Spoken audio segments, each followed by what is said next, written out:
All right, good evening, everyone. This is John Pumphrey, Chairman of the Finance Committee.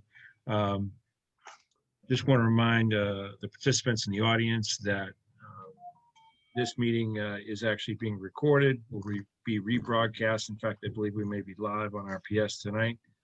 In addition, meeting minutes will be available in the clerk's office and will be posted online in due time as they are approved. So I appreciate everyone joining in for tonight's meeting for the Finance Committee for the Town of Rockland. Looks like we've got a quorum here. I've got Bill Principe, Julie Schaefer, Bob McDonald, myself, Craig Maroney, Jeff Leifer. We're also joined by our Town Administrator, Doug, and Elizabeth, our Town Accountant. So appreciate everyone being here. We do have a quorum. I would like to, I haven't heard from Dan or Sheila. Has anyone heard from Dan or Sheila as to whether or not they're going to be attending? Nope. Nope. And I also haven't heard from Bill Stewart if he was going to be attending. Check my messages to see if they're on their way. Bill Stewart does not have a link. Okay, so let me just bounce out and send Bill Stewart a link here.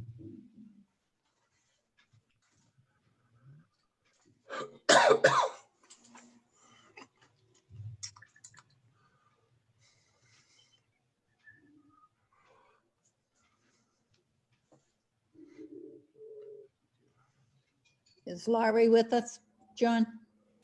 Lori's not going to be with us tonight. She's not feeling well. Okay.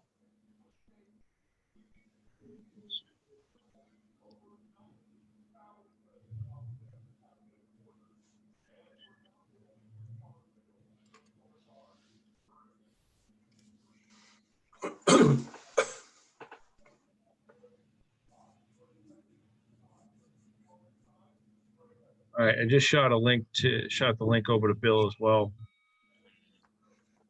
And with that, we'll get started. So for our agenda tonight, we do have a transfer request that came in. And we also Bill just, excuse me, John, Bill just texted. He doesn't have a link. Right, yeah. Yeah, I saw that, Julie, and I forwarded, I just jumped out the email and sent him the link. So he should have what he needs. Hopefully he'll be on in a minute. So again, for our agenda tonight, we're going to go cover a transfer request that Biz is going to present to us. I did forward that out to everyone. If you had the opportunity to take a look at it, I sent it out earlier today. And it looks like it's from the building department regarding derelict properties. We also have some information on our FY22 budget preliminary, very high level. This is a great way for us to approach it, so we get it like a high level going in, and then as we get closer and we start working through the departments, we can start getting into some specific questions. So I believe Doug and or Biz are going to contribute on kind of going over that. Outside of that, Biz, you had sent over something about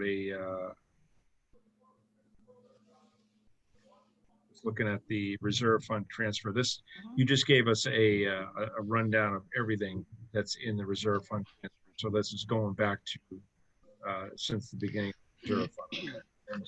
Correct.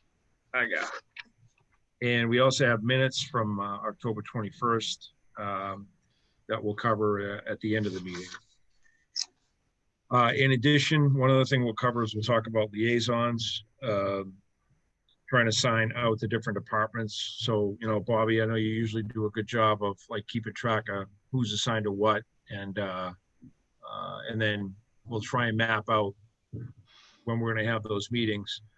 Before we leave tonight, I'd also like to kind of plan out a couple of meetings in January, a couple in February, where we can have different departments jump on the Zoom, assuming we're still in Zoom mode. I can't imagine we won't be, and present to us their budget. I would also encourage you, it may be difficult to do face-to-face, but I would encourage you to have some Zoom calls or at least phone calls with these department heads to talk through some budget needs that they may have. So we have an understanding of their budget a little bit ahead of time, kind of the why behind the what. And we have an opportunity to kind of preempt that conversation a little bit and do a little bit of our homework so we can ask good questions when they come in front of us. Also, if we have questions ahead of time, let's say for the police department, if they're coming up in a couple of weeks, have the person that's the liaison for the police department kind of talk through a little bit, and if we have questions, we can funnel them to the department heads, and they can come to their meeting prepared with some answers. So that's the way we've done it for the last couple of years. It seemed to work well, and I anticipate we'll continue to do that. All right, any questions on the agenda? Okay. With that, what I think we'll do is we'll just jump right into the budget for FY22. Doug, I don't know if you wanted to share the budget and kind of walk through it. If that's the way you want to do it, or do you want me to share it, or how do you want to do it? You know, I'll turn it over to Biz. We were talking about it earlier, so I'll see what she would like to do. Okay. I will go ahead and do a share screen on the budget. This is the information that was presented last night. Do I have the ability to share screen? Yes. Okay, let's see. You should. Let me know if you don't. Okay. And Julie, if you could mark Bill Stewart is here. Okay, Welcome, thank Bill. you. Thanks for joining in. Thank you. Thank you. I don't seem to have it available to share. Okay, hold on one moment. Okay. No, I mean, I can't find my file to share. Oh, that I Just had can't help. open. Okay, give me 1 second. Okay.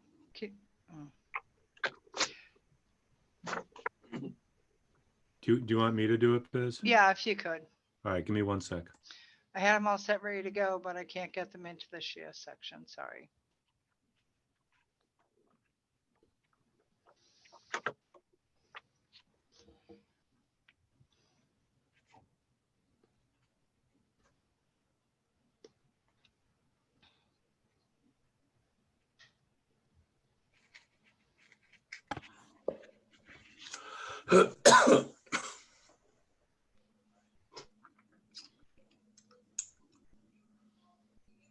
It's always when you're prepared, it doesn't work out well.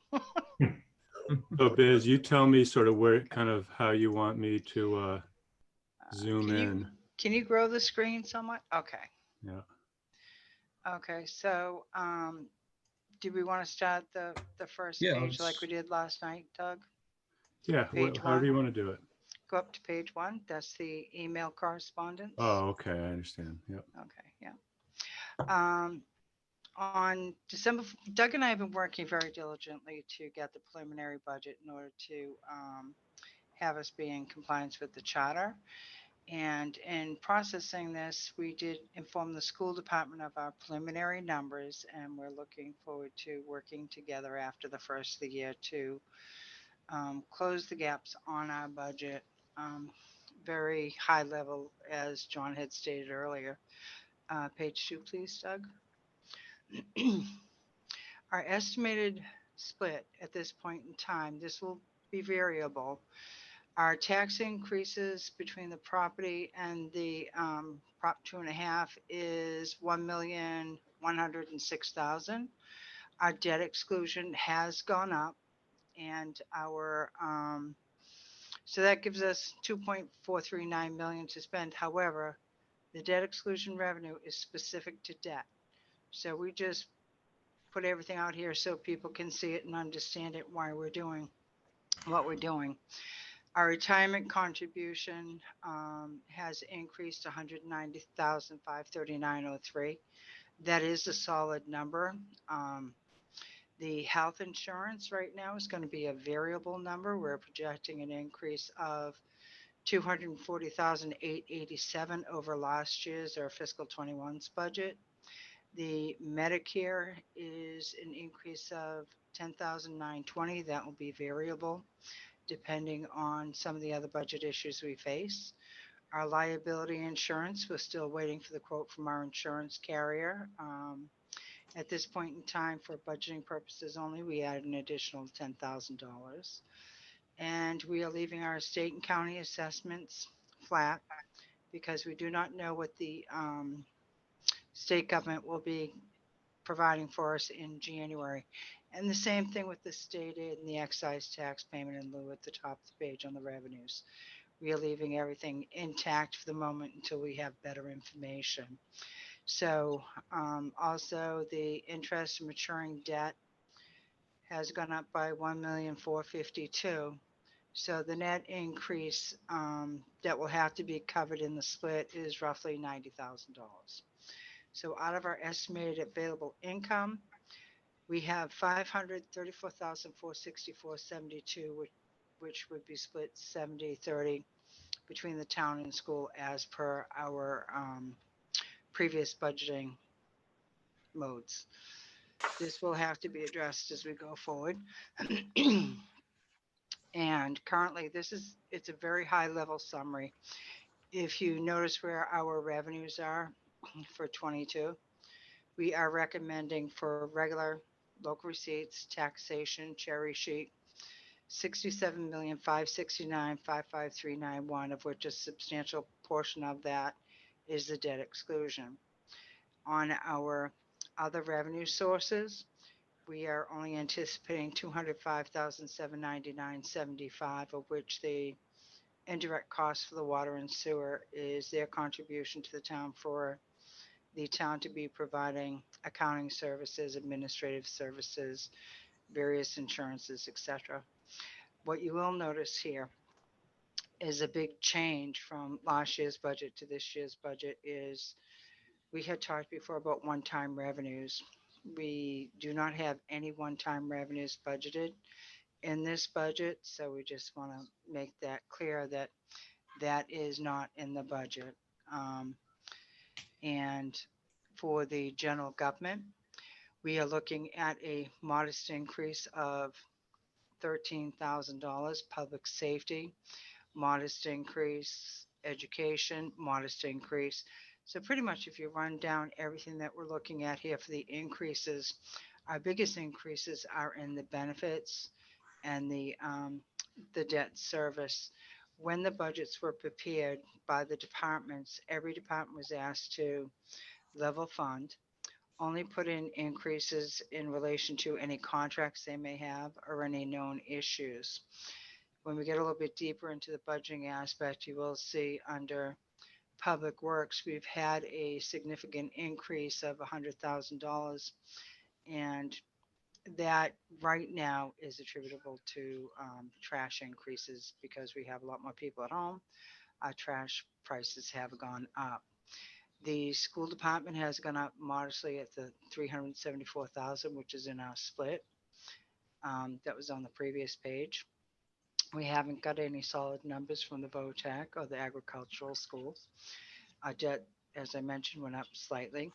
And the increases that you see here are very, very moderate compared to last year's increases.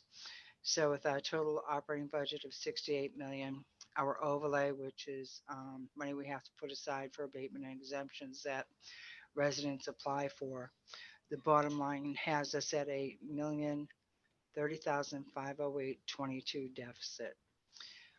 This is preliminary, as we know, in order for us to meet our charter obligations. One of the things that is not in here, and I'll point this out now because this did come up in past conversations, is the cannabis revenue. The town of Rockland, we had one cannabis location open during August, I believe it was. And during that time frame, I think they were open for a week. We have only received $1,113 in revenue from cannabis. In order to budget anything in that for revenue, we need more solid numbers. And we can only budget for what we have actually collected. So we will have more numbers on that in January. At the end of January is when we anticipate our revenue coming in from the state. So this is pretty much the budget in a very short shell here, very short presentation. We know we have issues to face as a community, and the goal is that we face these together and deal with what we need to. Some of this will definitely be changing as we go forward. One of the things that has happened as far as departments are concerned, only contractual obligations have been increased as far as salaries are concerned. There's only a few department heads currently with contracts. Anybody else is at a level fund. None of the unions have been negotiated as of yet. So those increases are not in this projection either. So we still have work. But like I said, this is very, very basic, very preliminary, same thought process as we handled last year. And one of our big things coming out will be the governor's budget. Governor's budget is due out, I believe, January 27th this year.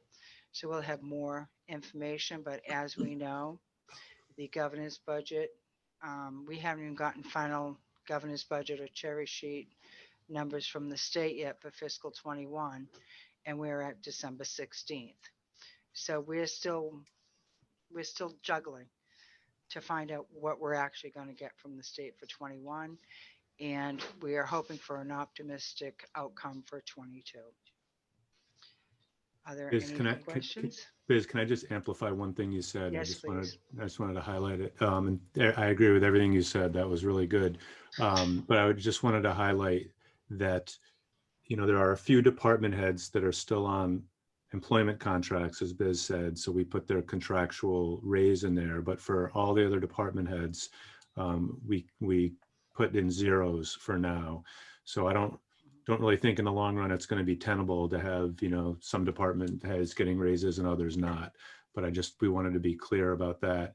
And then also to amplify the point Biz made, which is that all of our union contracts expire on June 30th, and we don't have anything built into here for any increases. So that's another liability that we're going to have to sort out. So she said it, but I just wanted to amplify it again because there are significant points. And it is, as we had said last night to the Board of Selectmen and again tonight, it's preliminary. Our goal is to work together as a group between the school, the town, the finance committee, Board of Selectmen, school committee, departments to achieve the goal of giving us a balanced budget. And as Doug's been saying, our job is to keep everything intact. So that is our goal. Are there any questions?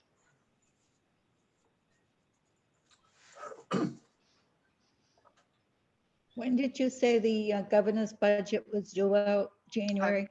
I believe it's January 27th. And last I knew, I believe the budget is on the governor's desk to sign for fiscal 21.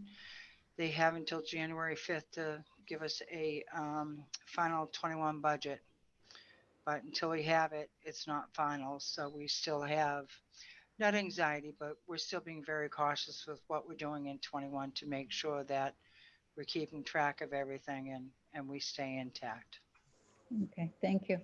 You're welcome. So can we go back to page 2? Doug, can you put us back? Thank you. So the debt exclusion increase that we're talking about there, that's Yes. related to the schools, is that correct? Yes. Okay. That is related to the schools. And on the non-school debt, we have a slight increase of about $90,000. And that had to do with the borrowing we had to do for the McKinley for the sprinklers and the highway department for the curbing and things like that. So very modest increase this year. And everything, like I said, is excluded debt. We had an increase of $1,333,270.89. Okay. So that money is a debt exclusion that's available to help us with the school project. How a debt exclusion works is you vote at town meeting to do an excluded debt for a specific project. That money can only be used to pay off the debt for that specific project. Right. And the debt exclusion money that we have scheduled for 22 is a partial note for what we've taken out to help fund the school project. And as we go along closer into the project or further into the project, we may have to go out for more excluded debt, which, is part of the process. And that may change in 2023, but this is a solid number for 22. So all of that money, even though, I mean, it's an increase in our revenue Mhm. that we're forecasting for February 22, excuse me, for fiscal year 22. But that money can only be used for the schools in the fiscal 22 budget No, for the no, new school project. no. We have multiple debt exclusions out there. It's not just school projects. There are several debt exclusion projects that have been going on for a number of years. So it's not just for the school. It's not for the school's budget. It is for the town's budget to cover the debt. Debt exclusion is one-time taxation that's exclusive to cover that debt only. You cannot use that funding for anything else. And that's how debt exclusion works. So if we wanted to go and say, all right, we're going to take this $1 million and we're going to fund a new fire station, we can't because we haven't voted debt exclusion funding to cover the cost of that fire station. And that's just an example.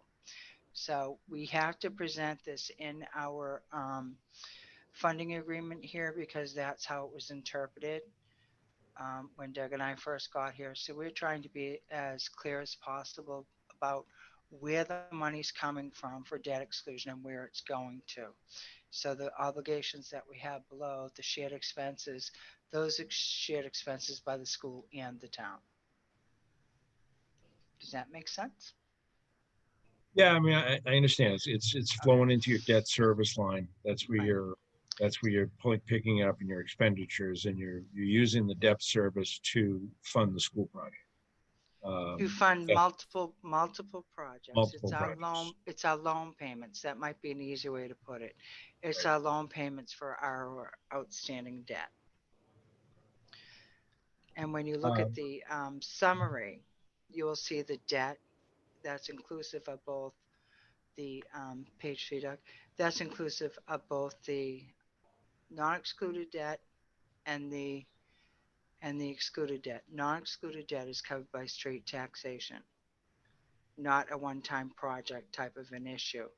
When we get into the detail, you will see exactly what the interest is for the debt exclusion, what the principal is for the debt exclusion, and again, what the mature principal is for the non-excluded debt, which is strictly budgetary, and the interest as well. And part of our debt service is we need to put in a line in the detail of $25,000 to cover short-term interest should we have to do some temporary borrowing. And that's standard in the budgeting practice. You know, Biz, I mean, I don't know if we know this or if there's an industry standard, but right now our debt service is 8.4% of our forecasted operating budget. Mm-hmm. When does that number become, concerning? Well, what you have to look at, excluded debt, you can't look at excluded debt as part of your operating budget because excluded debt, we have to present it because legally we can't pay for it if we don't present it.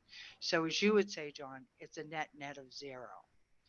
Our overall debt in the town side is roughly $300,000 or $383,000. So if you just take that aspect of our non-excluded debt for simple borrowing, it's only $300,000, which is a minimal amount of our debt and a minimal amount of our budget. So you really can't take the excluded debt and include it as part of your budget because it's a net zero, but we have to present it this way as far as clarity and transparency for anybody looking at the budgets and for the residents to see how And the because it's debt's being spent. excluded, there's a portion of our property taxes that are specifically earmarked paying off that debt service. Correct. So that's why it's excluded, and it's not. Correct. I see what you're saying as far as comparing it to the operating budget. Correct. The retirement contributions are going up 4.7% year over year at 190,000. That was on Yes. page 2. Right. Is that going to be a constant? Is that number going to grow? Where does that number stand? How does it stand? That number grows. consistently by the number of employees that we have, and the OPEB valuations drive our other post-employment benefits, etc. That helps drive our retirement costs, and we are doing our best to keep our costs in line. We're on a pay-as-you-go program, so to speak, and we have accelerated payments. I believe our debt payments are supposed to be, or our retirement benefits that everybody's heard about are supposed to be caught up in 2030. So then we'll be caught up with all of the funding that we have to pay.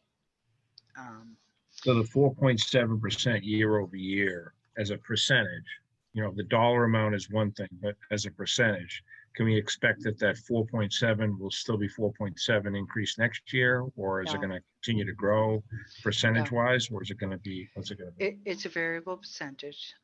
As people unfortunately pass away, depending on how they chose their pension benefits, we will no longer be paying them. As people join on, our pension obligation goes up. So if we have one person Okay. retire and we have 6 people that we hire, our pension benefits go up, and it's based on your salaries. And there's the town contribution, and then the employees themselves also pay a contribution into their pensions. And then the So- 2.9 year over year for health insurance, you said that's a number that is not, you haven't got like a locked in number on that. When can we expect to see that number? And Well, is we're that, working how on- does 2.9 kind of compare to previous years? Well, the town has been pretty lucky when they changed their health insurances at one point. But in the pandemic season, we're expecting a substantial increase in the health insurance. And this is definitely preliminary, as we spoke of earlier.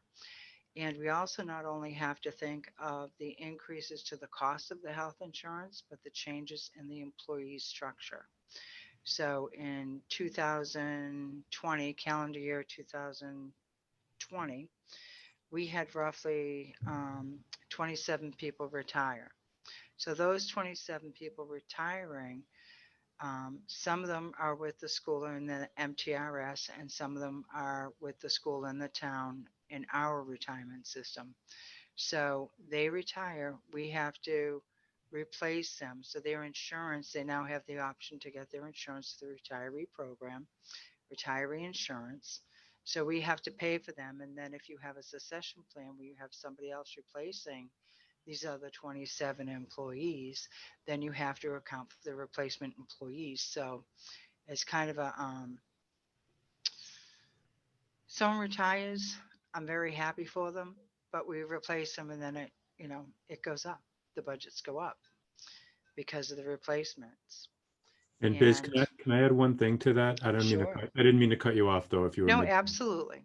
Because to John's earlier point, what we're told is the longer we wait to try to lock in a premium increase, sort of the better we'll do.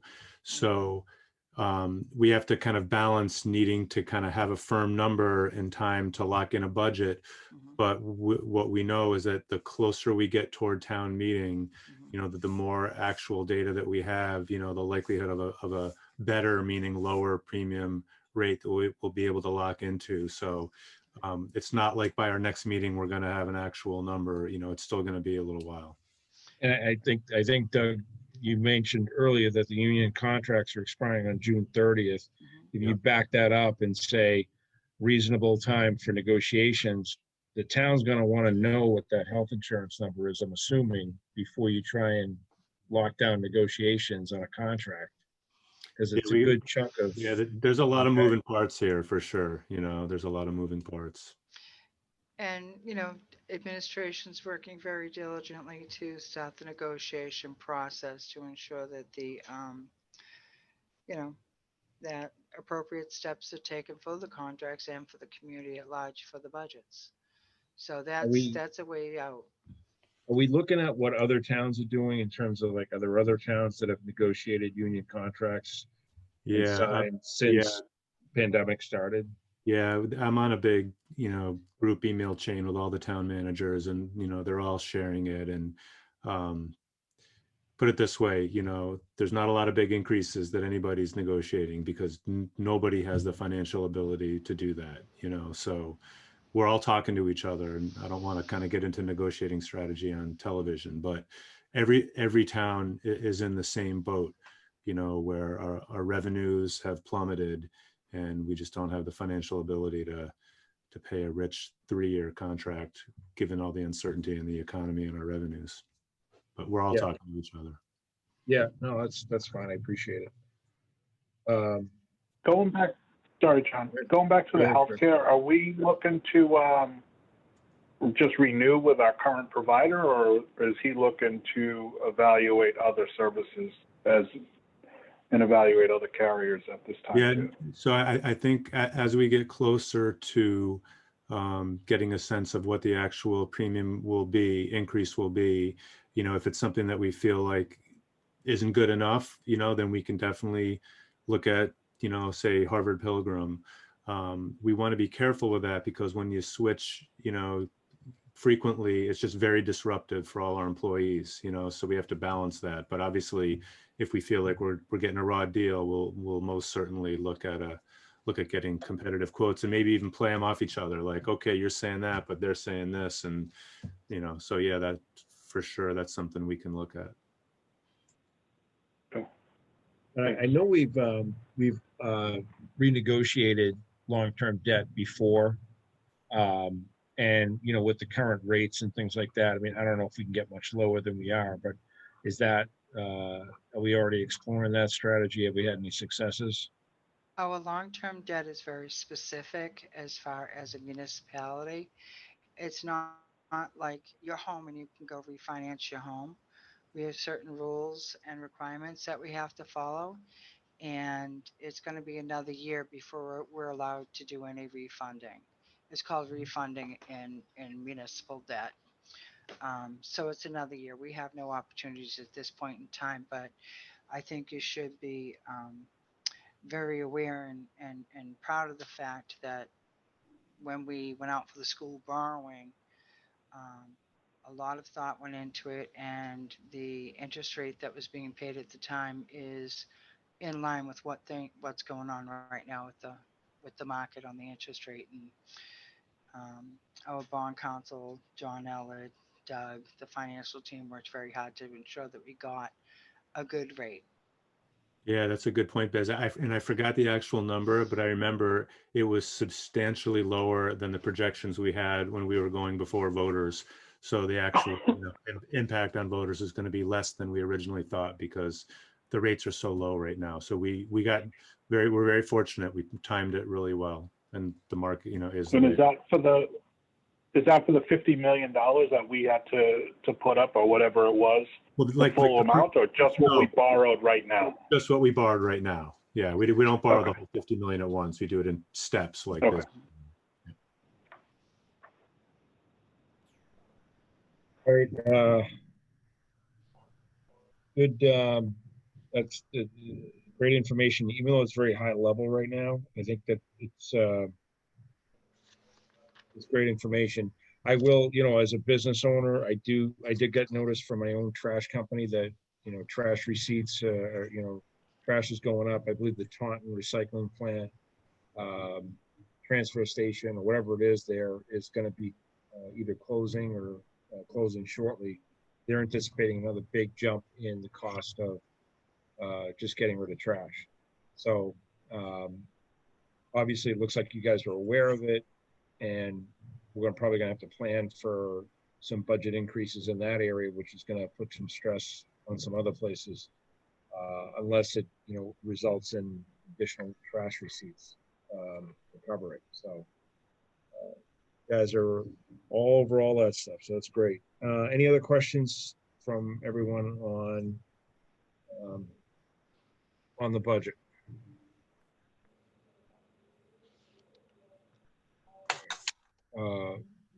One thing I do have here that's kind of interesting is Southfield. For years and years, we got a lot of capital money out of Southfield. I know that a lot of that dried up. But are we seeing, we're forecasting 9,000 year over year for expenditures for South I'm sorry. Okay. I'm talking about Union Point. Correct. I always get the two confused.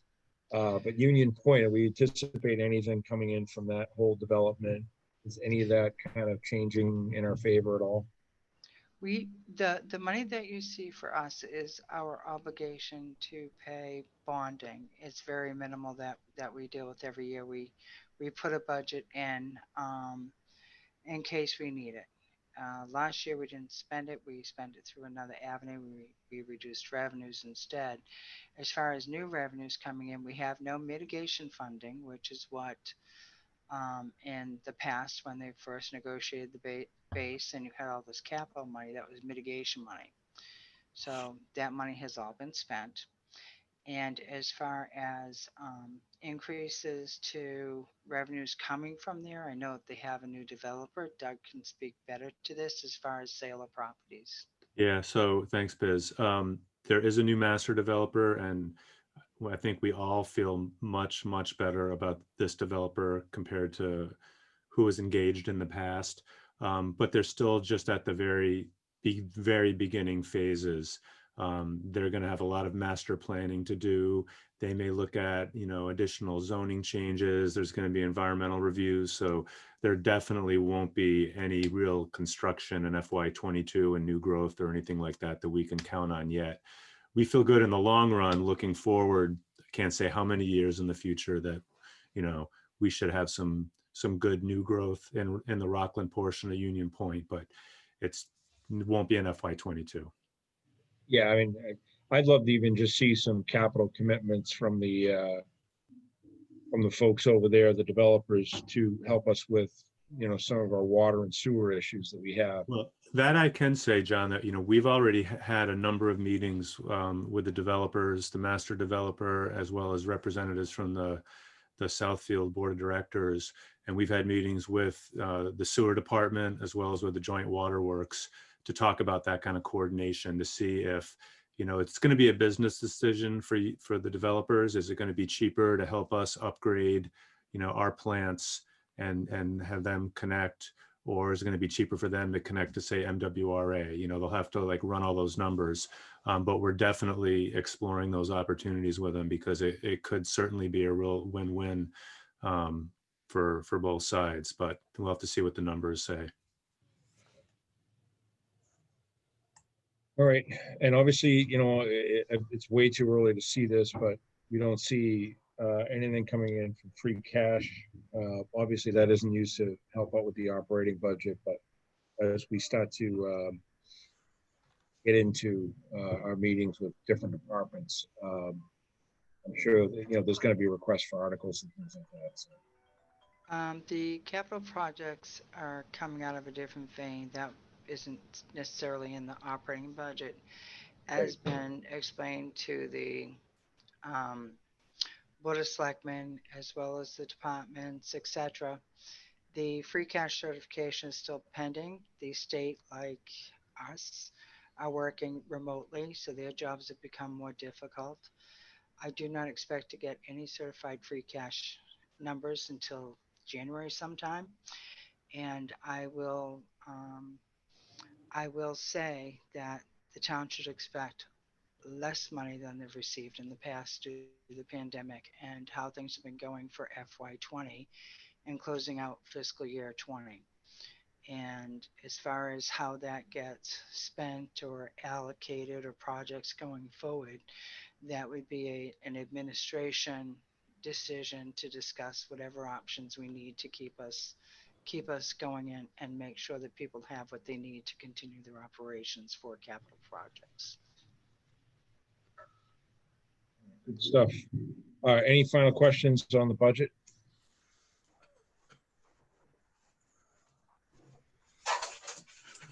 Okay. Thank you, folks, for reviewing that. Biz, I don't know if you're able to, if not, I could probably share it, the transfer request. And this is for, and if you haven't, if everyone hasn't seen it, it's for $15,000 for derelict properties funding. Request is to replenish funding to be used to secure buildings that are considered abandoned and present a public health and safety issue to the residents of the town of Rockland. This is being submitted by the building inspector for $15,000. I can share a copy of it.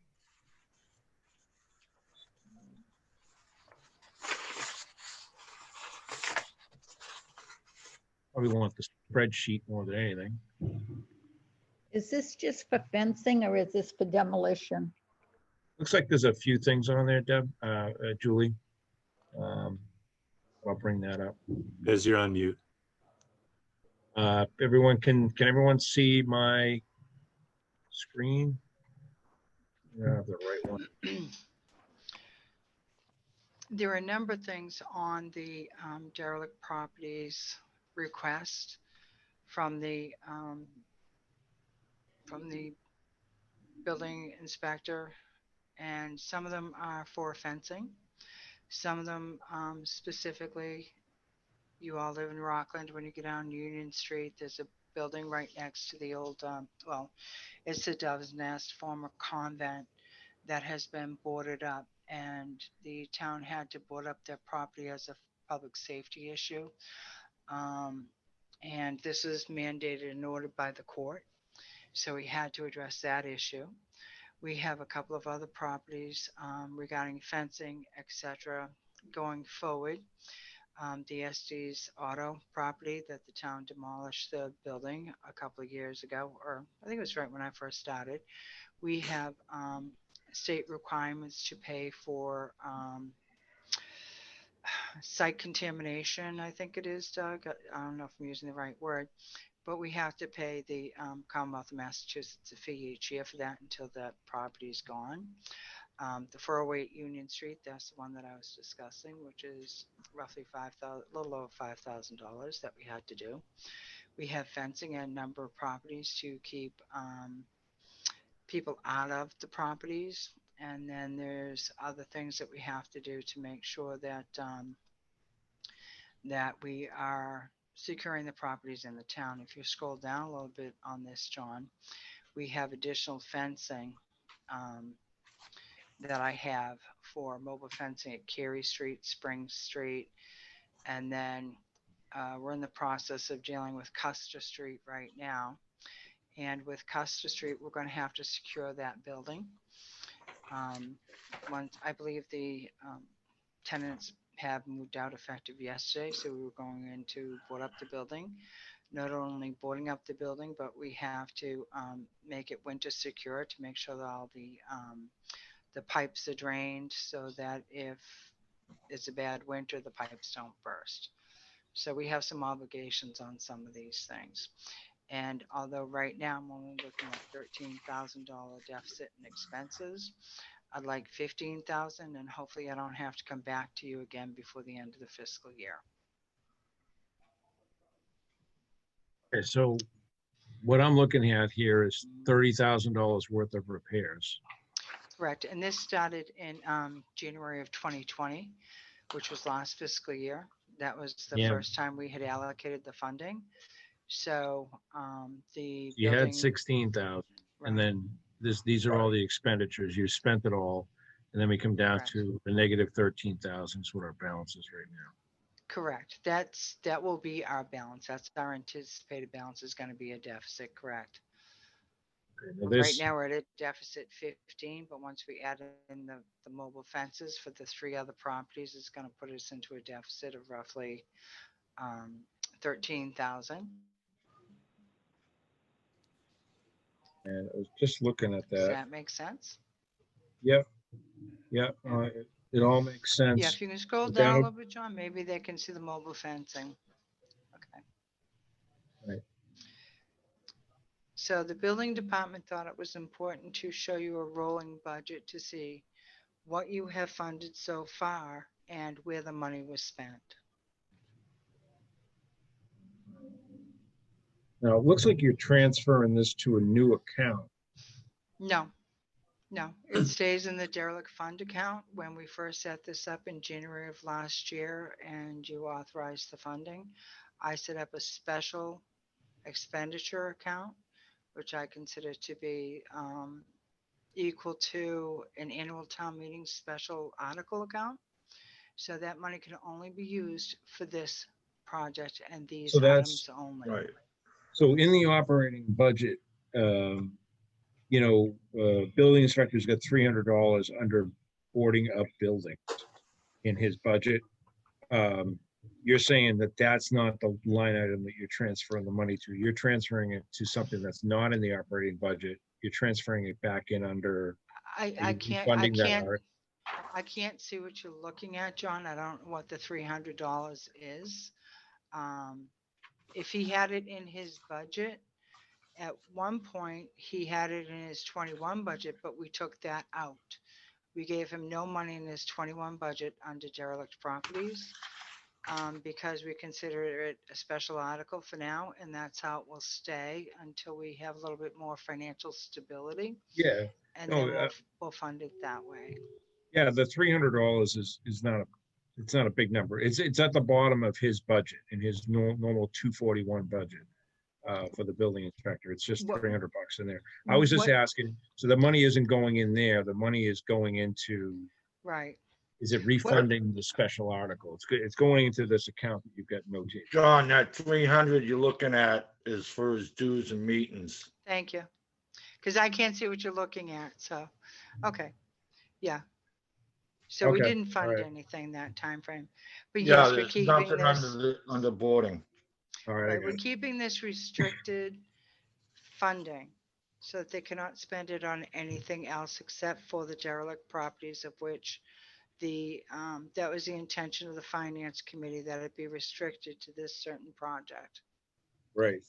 Yeah, and that's really all I was asking, was whether or not it was going into that line item, but if it's not Yes, going into that line item, Absolutely. it's going somewhere else, then that's what we. No, if you look at the Word document or Yep. the PDF, it shows the account number that we're putting into, and it's described as the derelict properties. I believe I did put that existing account number on there. If Yep. you scroll up to the top of the page on this, John, you'll see the account number there. Right, That is the specific account number. okay. Perfect. Okay. All right, so any questions on this money that's being spent? Now, Some of this, which- Go ahead. yeah, this 13,000 that he's in the hole. He's not deficit spending, is he? No, he's deficit spending at this point in time with my approval. Scroll up a little bit, John, at the $1,500. He is not deficit spent to the tune of 13,000, just 1,500. Because he Okay. had no choice but to deal with these 1544. issues, right? If there was an earlier meeting going on in December, I would have requested it earlier. Okay.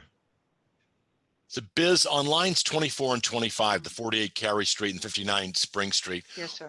what's the magic of, you've got 3 months worth of fencing at an exorbitant fee they charge? Right. Why 3 months? Is those things going to be over in 3 months? Or are you going to be coming back in 3 months because we got to continue that for 2 more years? Or what's going on there? Okay, what we're doing is the fencing for February, that's not a per month cost. We have to project out through the rest of the fiscal year. So it's $1,600, $4,800. My mind isn't working right now because I don't have the information in front of me. But this is projecting out through the end of the fiscal year what our costs will be. Okay, so it's 3 months for a total of 1,624. Yes. Yeah. So 500 something a month, and the 4872 figure is 9 months worth. I'm just doing the math in my Yes, head. correct. Okay. correct. So this could be with us for years in theory. It's just we're projecting out to the end of the fiscal year, and that's it. Correct. Or it could be done sooner.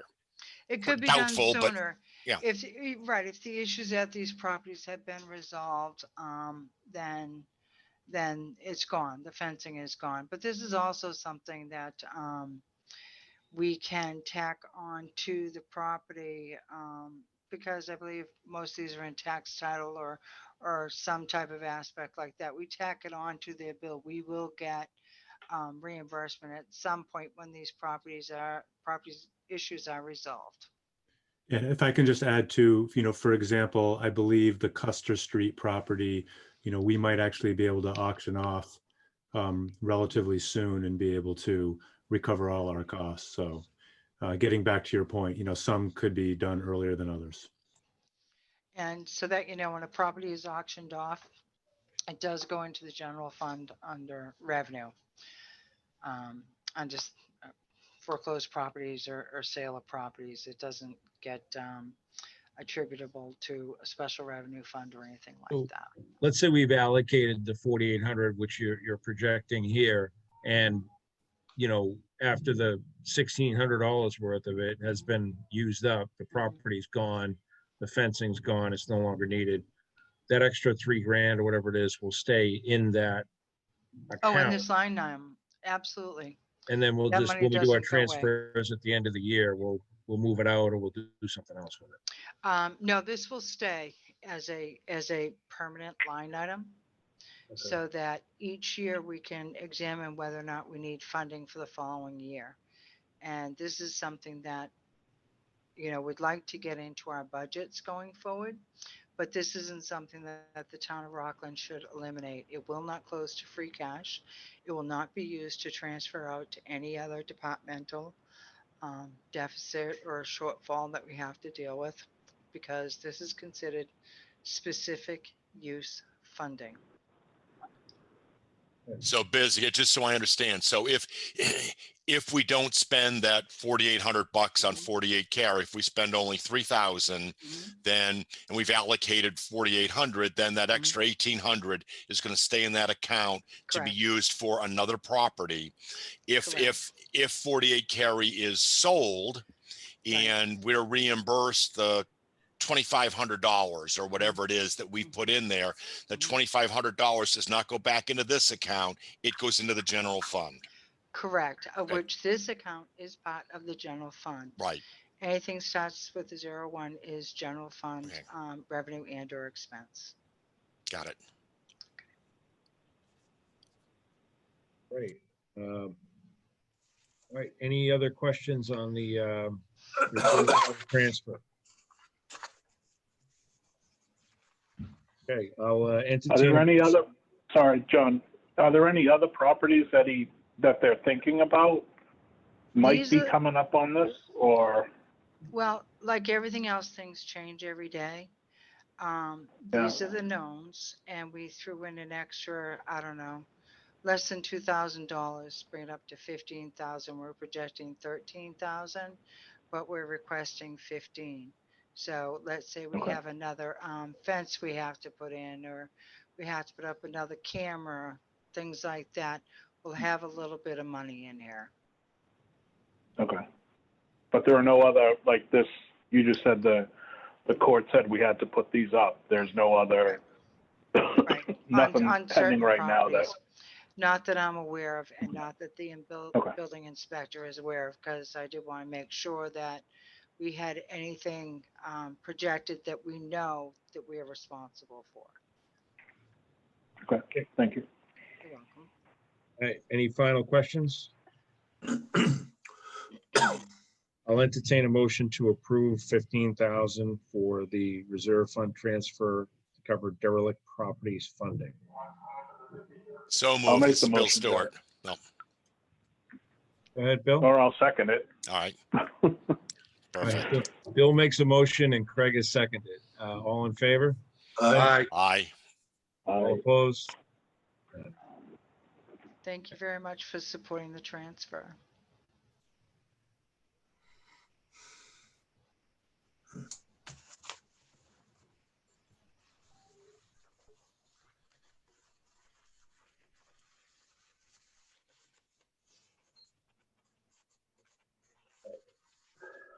All right, any final questions for Biz and Doug?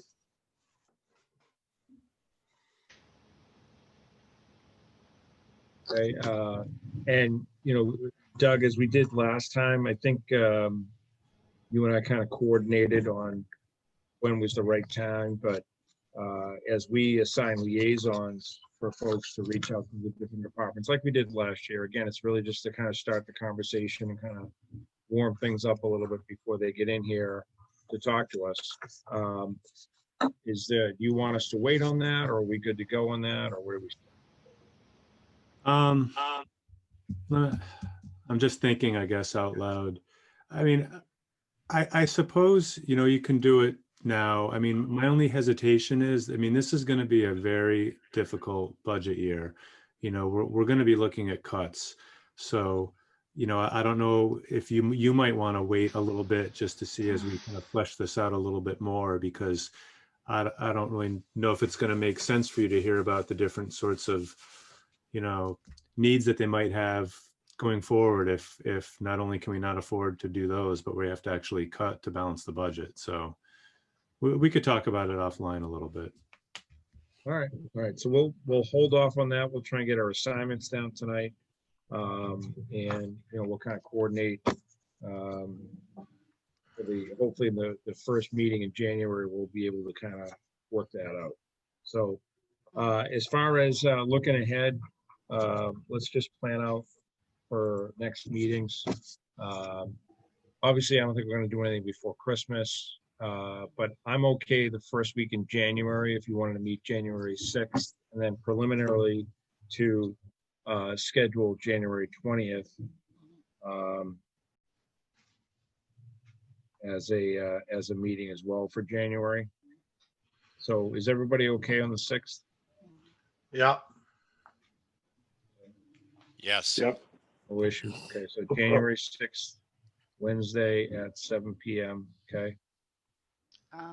John, And, if just if I could quickly to feed off of what Doug said, this is a preliminary budget, and we still have a lot of steps to go. So we're remaining cautiously optimistic that we will be in a good position in the next few weeks. okay. So, I mean, are you thinking January 6th is too soon? Or, I mean, I was trying to get us in for a couple of meetings in January, and what we've normally done, or what we did last year, what seemed to work well is that we would schedule a couple of meetings, and then the second meeting, we would have our meeting, which meets our objective or our requirement, and then the second meeting, if we decided we didn't meet it, we would cancel. But it's up to you. I mean, do you want us to shoot for the next week in January, like the 13th? Do you think you'll have more by then? I think by then we'll have the FY21 budget solid numbers from the state for the state aid and cherry sheets is my anticipation. Doug, it's up to you. We may want to wait a little bit. It's up to Doug. Yeah. I mean, I think it might make sense to wait a little bit. And also, I want to talk to Biz offline, because I'm going to be going out of state sometime in the beginning of January to take one of my sons back to college, but I don't know exactly when that is yet. So I'll make sure that one of us is able to attend the meeting. What do you think, Biz? I don't know. I mean, if you want to have a tentative date right now, do you think the 13th is better than the 6th, Biz? I think 13th is better than the 6th, because we're also trying to close out the CARES Act requirements. And we have a couple of other things that we're trying to shuffle through, and it will give us a better idea for the December projections for the revenue. Yep. Because right now December's not in. So hopefully we'll have a little bit of a clearer picture that we can work with. So Wednesday at 7 p.m., the 13th of January. Any challenges or issues from anyone in the group for that? Okay, hearing no challenges, I'll say that we'll go Wednesday, 7 p.m., January 13th for our next meeting. We'll move the tentative one to the 27th of January. And the objective would be is if we kind of get the, hey, it looks good, we can have, if any of these departments have a budget ready by then, we can start scheduling them in. Otherwise, we'll skip the meeting and we'll go to February, which again, timing wise may work out just fine, but we like to obviously get started on these meetings with the department heads as quickly as possible so that we can get through all of them and give them, ample time that they need without having 4-hour meetings, So that'll Do you be the need- initial plan going in. Does that sound all right? Do you need a new list on which department head is responsible for which budgets? Or do you have that from last year? If there's something that you want to provide, I try to work with new information as much as I can. Okay. Uh, All right, so, I'll work yeah, I on mean, getting that list out to you in the next week or so, so fire department covers these budgets, et cetera, so you'll have that available. Yeah, I mean, I think we know most of the basics, like building does, weights and measures and plumbing, and all that stuff, but Okay. but certainly, some of the oddball ones, especially ones that we've added over the last budget season, would be helpful. We'll be kind of speak to those. Okay. Okay, I'll so sure get it. that sounds good. And things John, quick change, question. obviously, just communicate with us. Go ahead, Craig. Sorry. Any movement on the sewer commissioner, or is that still being covered by the highway? The superintendent, you mean? Yeah, Yeah. sorry. Yeah, sure. Yep. So I believe, so Dave Taylor, the highway superintendent, is acting as just temporary interim, part-time. We received about a dozen resumes, and the HR director and the assistant town administrator and I are assisting one of the commissioners who's doing the initial screen of the resumes. We're going to interview a number of them and kind of get it down to a short list, which will then turn over to the sewer commissioners, which then they'll do the final interviews with the short list, at their public meetings. So yeah, definitely, some progress. There's some, qualified applicants in there, and we're moving on it. Okay. So I'm just thinking for the liaison, if we do the meetings or if we don't.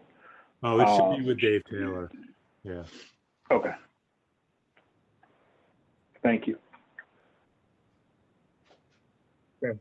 And to save time, what I'll do is we'll handle the list of department heads over email.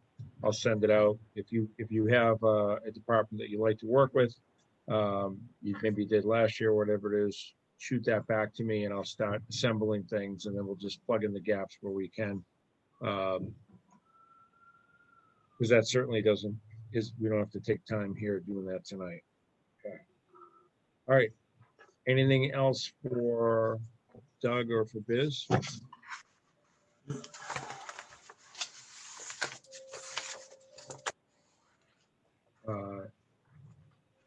Bill Stewart, were you able to attend any of those the financial meetings, the ATFC there?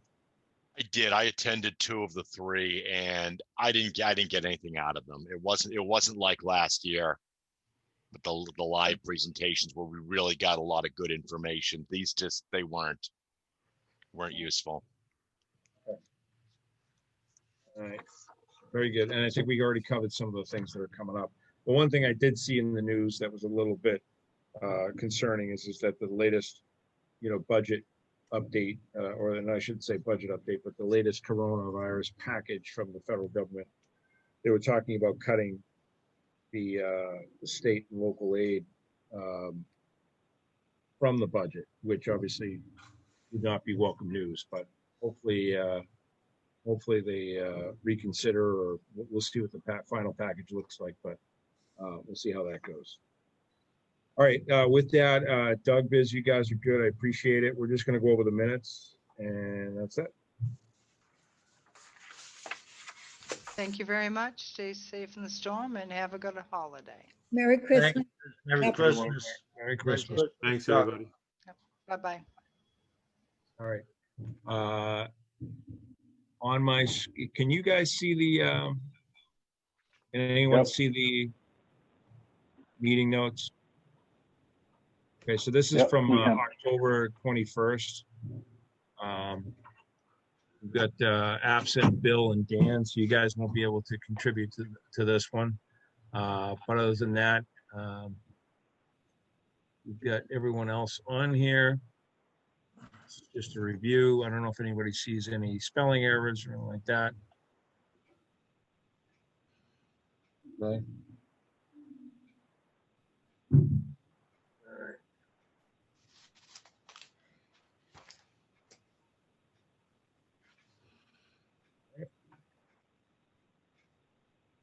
That's about the special town meeting.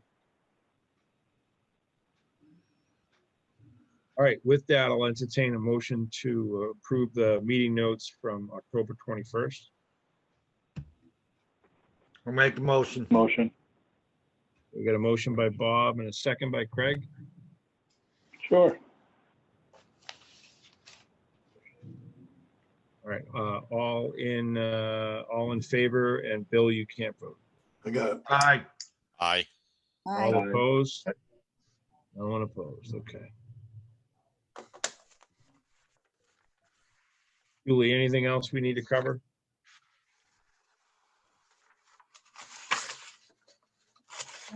No. I assume all of our meetings will stay on Zoom.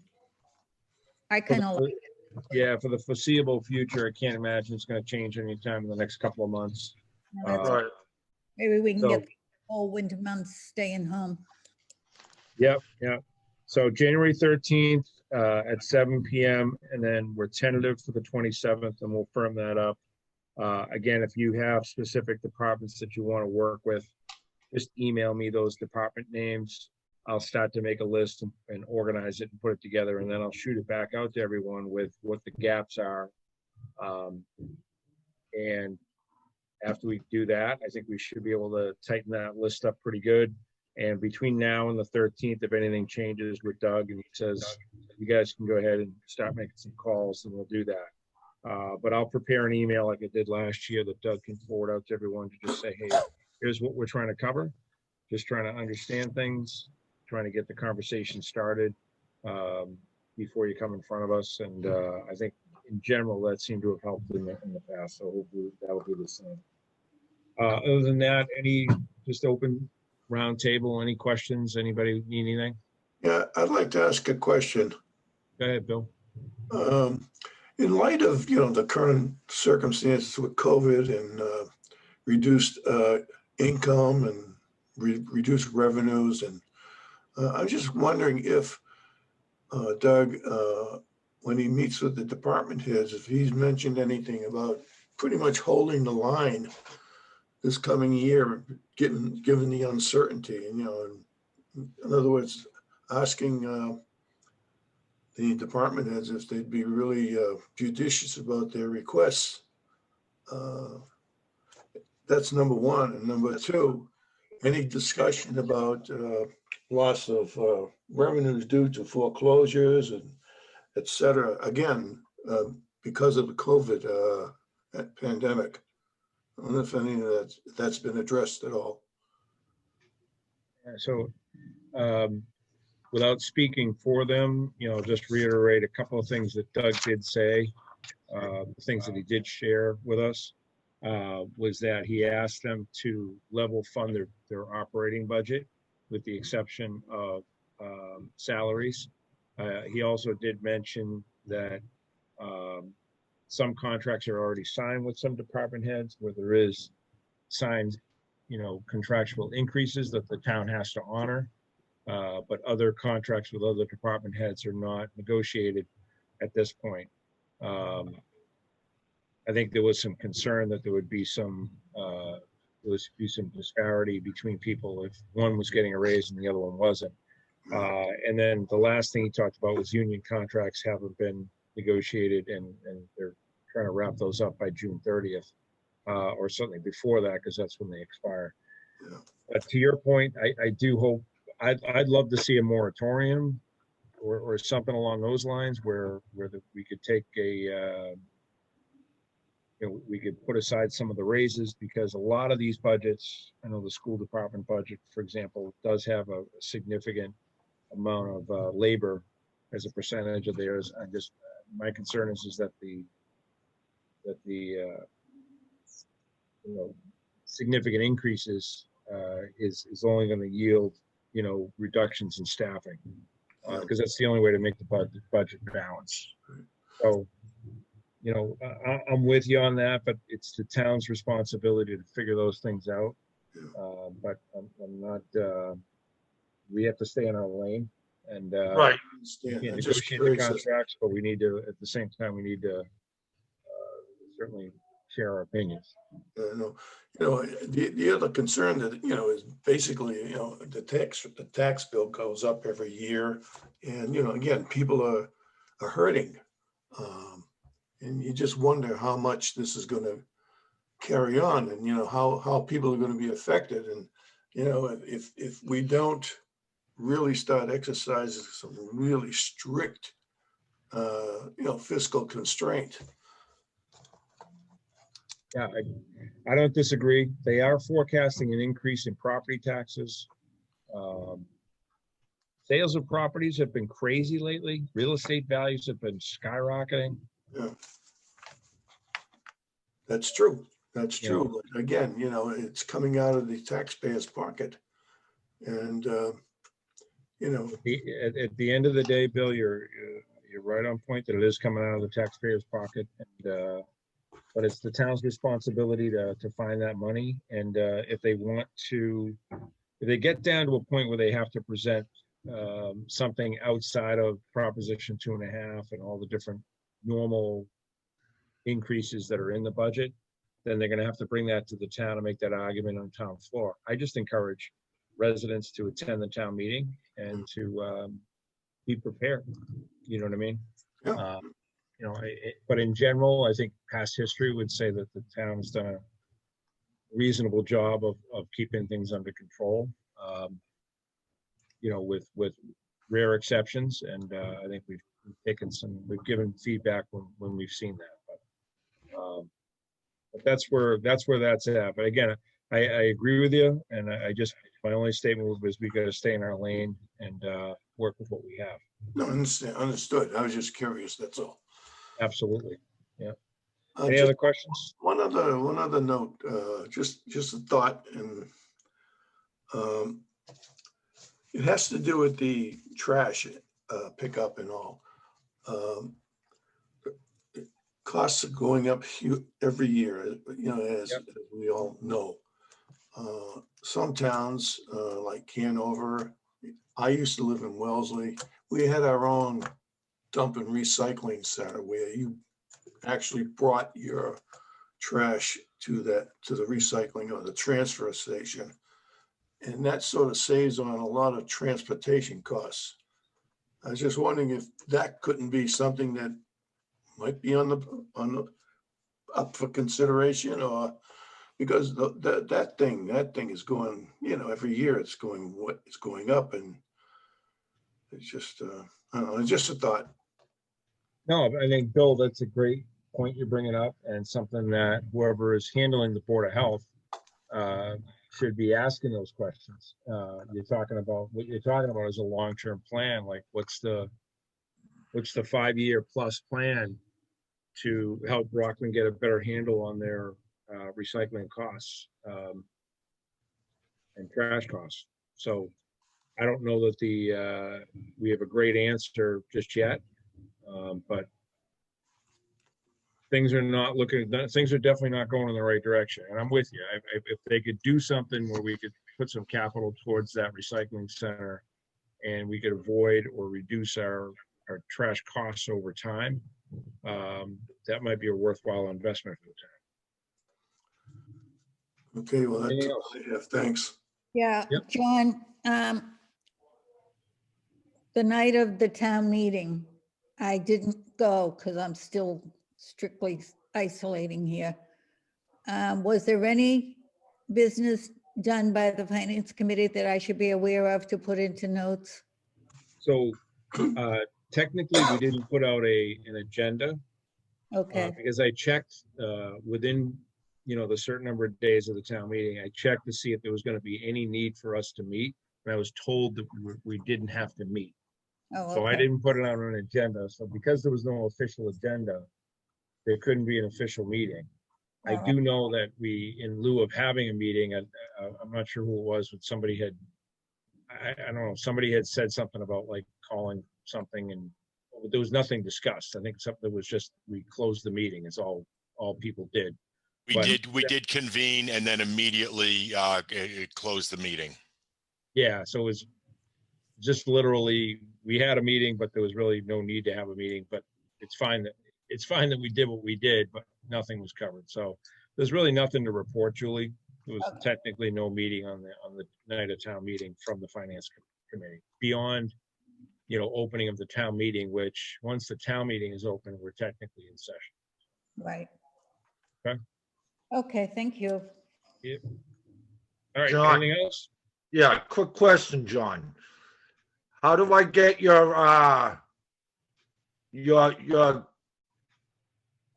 will you just put up the minutes? How do I get that off my screen? I hit the little X, but it doesn't leave my screen. It's not There you controlled. go. Oh, there we go. It's gone Good now. job. Nice job, Bob. Thank you. You must have clicked the right button. Well, I was clicking it because they say, Doug was saying the top right, the little X, you hit that and it gets rid of the thing. You got to click it a couple more times. It worked. Good job. You got to say You abracadabra. just took it off, didn't you? Bob, say abracadabra, alakazam. Hey, Jeff, this is my first time doing this thing. You did. I'm at You my did house. fantastic. I You did it by fantastic. myself. All this time, Bob. You could have been joining us live. All right. Well, thanks, everyone. I appreciate it. I'll entertain a motion to adjourn if there's no further questions or I'll make a computer. motion. All right. I have a motion by Craig, No, Bill. by Bill, I'll second second it. by Jeff. Okay. All in favor? Aye. Hi. All right, everyone. Merry Christmas. Have a good one. Thanks again. Merry Christmas. Merry Christmas, everyone. New Year. New Year's.